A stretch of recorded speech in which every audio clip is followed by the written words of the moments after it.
everyone. In this video we're going to be taking you through a tour of our School of Exercise and Nutrition Sciences wet lab. So if you're doing units such as the science of food or muscle biology for exercise science, you'll be required to work in this space, and just like with the rest of our laboratories, you need to complete your safety unit before entering, either HSE or HSN 010, and then as you enter we'll be checking off your completion using this tablet. So please bring your student IDs to each class and we'll just tap it on the back and it'll come up green if you've completed, red if you haven't completed. If for whatever reason you haven't completed your safety unit within 24 hours before your class, please bring a screenshot of the safety certificate. So when you enter the lab, the demonstrators will give you a locker key which has a number on it.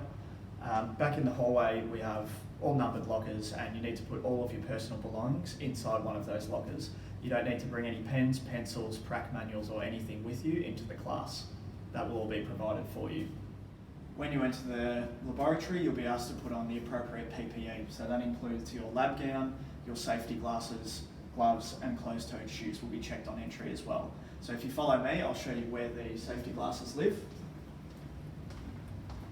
As you turn the corner, on your left, there is a whole rack in here, and gloves.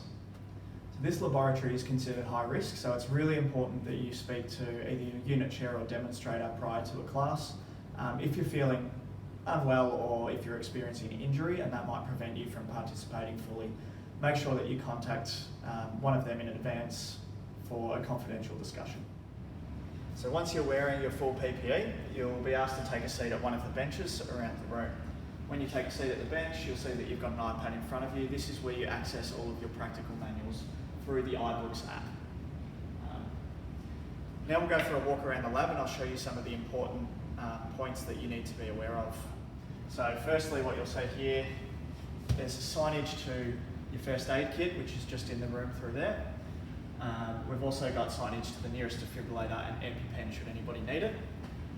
Over here, if you follow me, we have a safety eye wash station. If somebody was to spill a chemical in their eye, you're able to walk them over to this station if it's safe to do so and get them to flush their eyes. Once they're flushing, call over a demonstrator and ask for help. We also have a safety shower, which can be activated by pulling this down. Only use this in case somebody's completely covered in a chemical. Hand washing stations, it's really important. You need to wash your hands as you're leaving the lab. It's not necessary to wash on the way in. Down here we have a flammables cabinet. This is for storage of all flammable chemicals. Here is our clinical waste bins. These are activated by the foot pedal, and all of your tips and serological pipettes and any contaminated waste goes into these bins. That includes your gloves. Here we have a fume cabinet, and this is used for any chemicals that produce a volatile vapour or odour, and they're designed to trap the chemicals within this fume hood so that you don't breathe them in.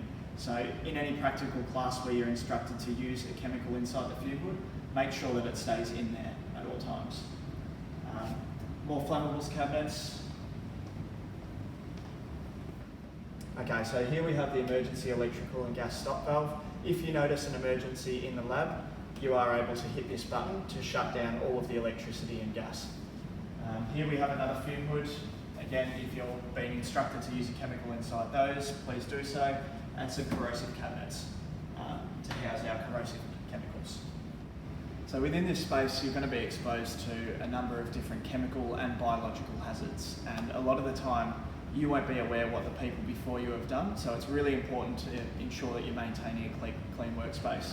For example, here we have 3 chemicals, which from this angle look all exactly the same. However, when you turn them around, you'll find out this one is deionized water. This one is peroxide value mixture, which is a mix of acetic acid and chloroform.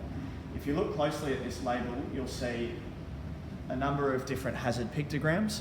You need to pay close attention to these pictograms to ensure that you understand the hazards that are associated with the chemical you're working with.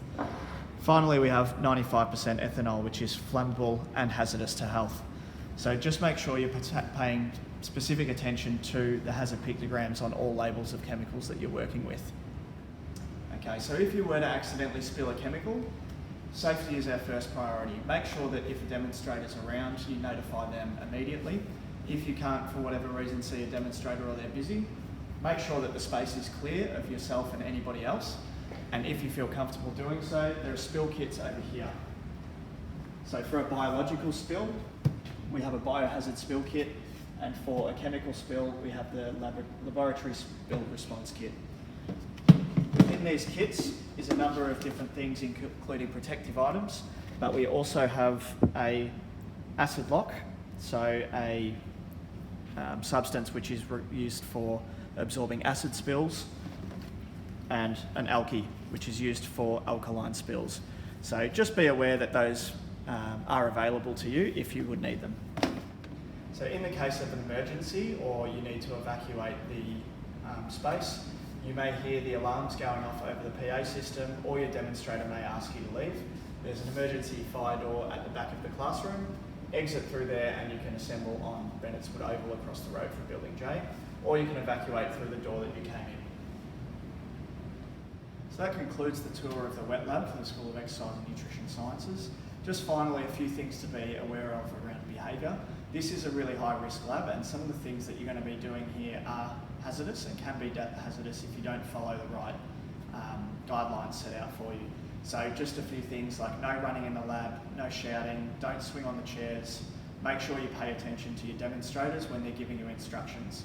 A couple of other things, you will be giving pens and pencils to write on worksheets. Make sure that you don't chew on these. You don't know what's been put on these by previous classes before you, so keep them away from your mouth. Alright, so that concludes our tour of the lab. Just before you leave, make sure that your gloves come off and they go into the biological waste bins. Safety glasses, and your lab coat can come off. And finally, just wash your hands before exiting the lab.